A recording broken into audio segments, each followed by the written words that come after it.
Assalamualaikum warahmatullahi wabarakatuh. Seperti biasa, masih dengan pelajaran bahasa Indonesia kelas 8. Bagaimana kabar kalian hari ini? Semoga kita selalu sehat dan dalam lindungan Tuhan Yang Maha Esa. Kali ini kita akan belajar tentang bab 1, yaitu berita seputar Indonesia KD 3.1, menelaah struktur dan kaidah kebahasaan dari teks berita. Sebelum mempelajari materi ini, kita atau kalian harus dapat mengetahui tujuan pembelajaran kita, yaitu yang pertama, kalian diharapkan dapat mengidentifikasi struktur berita. Kemudian yang kedua, menentukan struktur kebahasaan atau kaidah kebahasaan teks berita yang dibaca atau didengar.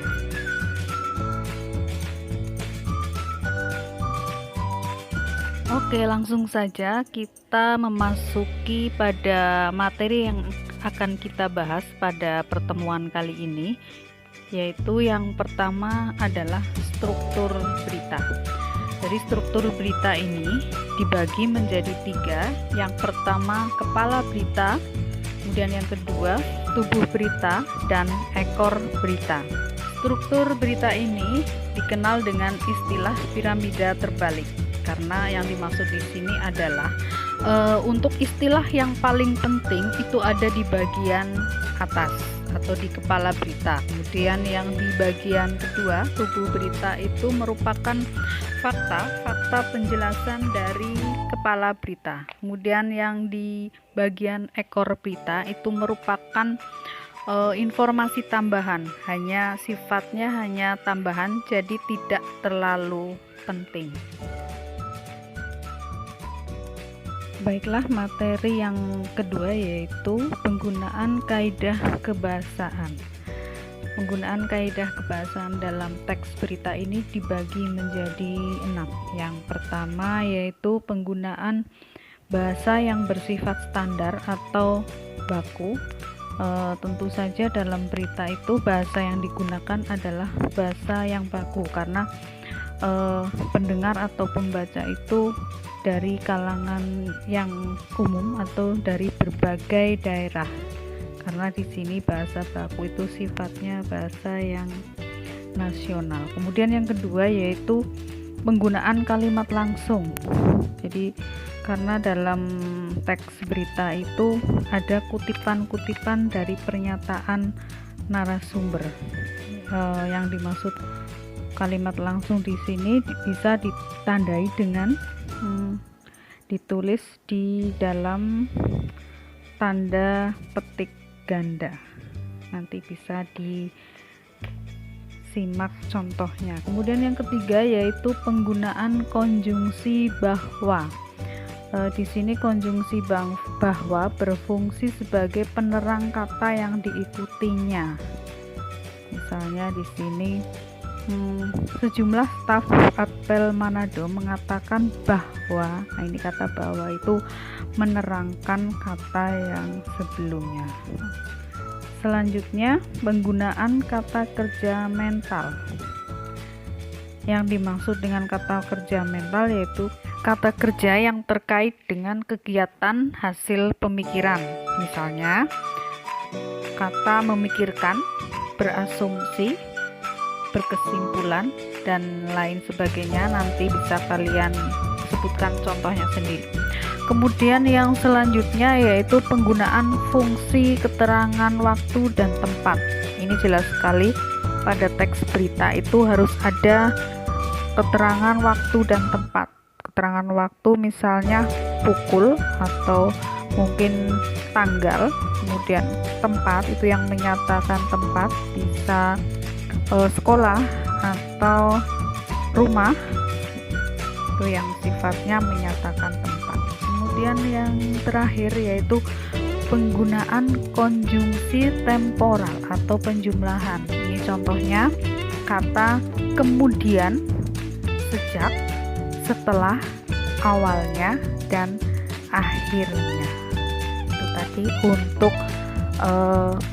penggunaan kaidah kebahasaan dalam teks berita.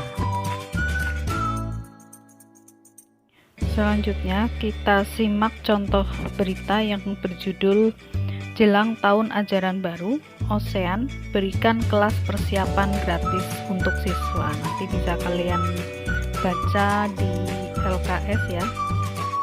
Di sini saya hanya ingin menjelaskan tentang analisisnya, yaitu di situ ada struktur dan penggunaan kaidah kebahasaan. Untuk struktur, di situ kepala berita ada di paragraf 1 dan 2 karena di situ merupakan adik simbanya. Kemudian yang kedua adalah tubuh berita.